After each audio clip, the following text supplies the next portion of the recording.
안녕하세요, 티노입니다. 오늘의 N분화학에서는 탄산칼슘과 묽은염산의 반응에 대해서 공부를 해볼 건데요. 이와 관련된 실험이 학교 내신 시험에 진짜 많이 나와요. 그래서 내신 시험 대비를 목표로 이 영상을 보고 있으신 분들은 꼭 완벽하게 이해하고 넘어가시길 추천드립니다. 탄산칼슘과 묽은염산의 반응에 관련된 실험이 되게 여러 가지가 있는데 큰 틀 자체는 변함이 없거든요. 그래서 이 영상에서는 그 틀에 대해서 알려드릴게요. 일단 여기 나와 있는 화학 반응식은 무조건 암기를 해주셔야 됩니다. 반응물의 종류, 생성물의 종류, 그리고 반응물 생성물의 상태, 그리고 개수까지 암기를 해주셔야 되는데요. 여러분들이 여기에서 많이 헷갈려 하시는 게 염산은 액체 상태가 아닙니다. 묽은 염산이라고 하는 건 염화수소 기체가 물에 녹아있는 상태이기 때문에 수용액 상태로 표현을 해주셔야 되고요.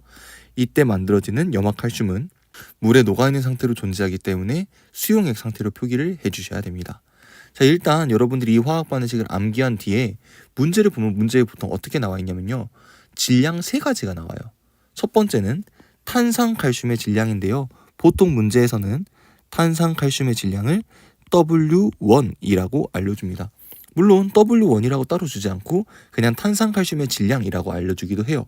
그 다음 두 번째로 알려주는 질량은 묽은 염산의 질량인데요. 그냥 묽은 염산의 질량이 아니라 묽은 염산과 삼각 플라스크를 합쳐서 W2g이라고 이야기를 합니다. 정확하게 말하면 삼각 플라스크에 묽은 염산이 들어있는데 얘의 질량이 W2라는 거죠. 그래서 묽은 염산과 삼각 플라스크의 질량을 합쳐서 뭐라고 한다? W2라고 한다. 그 다음 세 번째 질량은 어떤 질량이냐면요. 반응이 완결되고 난 뒤의 질량인데요. 여기서 여러분들이 알아두셔야 되는 게 보통 뚜껑을 열어놓고 진행을 해요. 그럼 반응의 결과로 만들어진 이산화탄소가 어떻게 될까요? 밖으로 날아가겠죠. 그러면 이산화탄소가 날아간 만큼 질량이 감소한단 말이에요. 그래서 최종적으로 측정된 W3는요. 염화칼슘, 물, 그리고 삼각 플라스크의 질량, 이게 W3로 표현이 됩니다. 다시 말하면 W3에는 생성된 이산화탄소의 질량은 들어가 있지 않은 거죠. 근데 어차피 화살표를 기준으로 반응물의 질량하고 생성물의 질량 총합이 같아야 되잖아요. 질량보전 법칙에 의해서. 그러면 반응물의 총 질량, 생성물의 총 질량이 같다라는 등식을 세우면 이산화탄소의 질량을 구할 수가 있습니다. 이렇게 등식이 만들어질 거예요. 반응물의 총 질량 W1 더하기 W2는 W3 더하기 뭐와 같다? 이산화탄소의 질량과 같다. 이런 관계식이 만들어지겠죠. 그래서 이거를 이산화탄소에 대해서 정리를 하면 여기에서 CO2의 질량은 어떻게 써줄 수 있다? W1 더하기 W2 마이너스 W3로 정리를 할 수가 있다. 이게 일단 기본 틀입니다. 탄산칼슘과 묽은 염산의 반응에 대해서는 생성된 이산화탄소의 질량을 W1 더하기 W2 마이너스 W3로 구할 수 있다. 그리고 이제 여기서부터 문제가 세분화가 되는데요. 여러분들이 이 문제를 풀 때 꼭 확인해 줘야 되는 게 뭐냐면 CaCO3, 탄산칼슘과 이산화탄소의 화학식량이 주어져 있는지를 꼭 확인을 하셔야 돼요. 물론 우리가 외워서 알고 있어요. 탄산칼슘의 화학식량은 100이고 이산화탄소의 화학식량은 44거든요.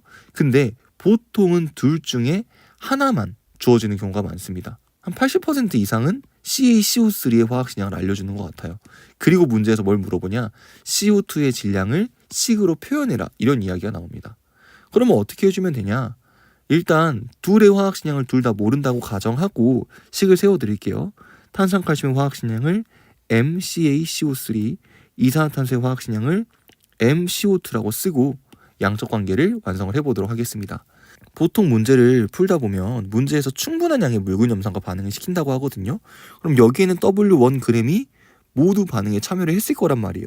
그럼 이때 사용된 탄산칼슘의 몰수는 몇 몰이다? 화학식량으로 나눈 MCaCO3분의 W1몰이다. 이렇게 정리를 해줄 수 있을 거예요. 마찬가지로 이산화탄소 정리를 해볼게요.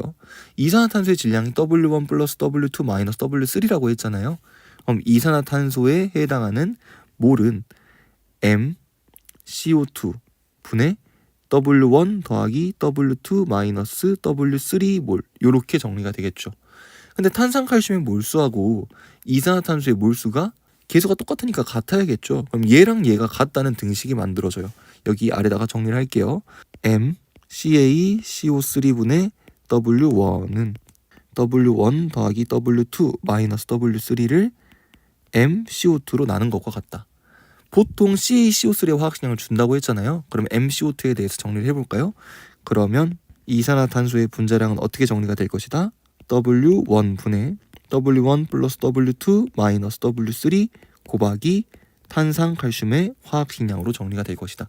이걸 물어보는 문제가 되게 많이 나와요. 이제 이런 문제가 응용이 들어가면 이 틀에서 어떤 것들을 물어보기 시작하냐면 첫 번째는 탄산칼슘의 질량을 늘리면서 실험을 합니다. 즉 예를 뭐 1g 넣었다가 3g 넣었다가 5g 넣었다가 근데 이때 사용하는 묽은 염산의 양은 정해져 있어요. 그러다 보면 처음에는 묽은 염산이 충분했기 때문에 탄산칼슘이 모두 반응에 참여하지만 특정 질량을 넘어가게 되면 묽은 염산이 한계 반응물이 되면서 더 이상 이산화탄소의 질량이 늘어나지 않게 되거든요. 그때 염산의 몰수라든지 묽은 염산의 몰농도를 물어보는 문제가 나올 수 있고요. 두 번째는 이제 새로운 것들을 물어본다기보다는 선생님이 여기에서 말했던 이 내용을 바탕으로 화학식량을 달리하면서 조금 더 심화된 내용을 물어볼 수 있는데요. 그에 대한 내용은 선생님이 말했던 것에서 크게 벗어나지 않습니다. 그래서 탄산칼슘과 묽은 염산의 반응은 선생님이 아까 처음에 알려드렸던 큰 틀이 있죠. 탄산칼슘의 질량이 W1, 묽은 염산과 삼각플라스크의 질량을 더한 게 W2, 반응 후 날아간 이산화탄소를 제외한 질량이 W3. 그래서 이산화탄소의 질량 써주는 거하고 이런 식으로 이산화탄소의 화학식량을 계산해주는 방법은 꼭 알고 계셔야 돼요.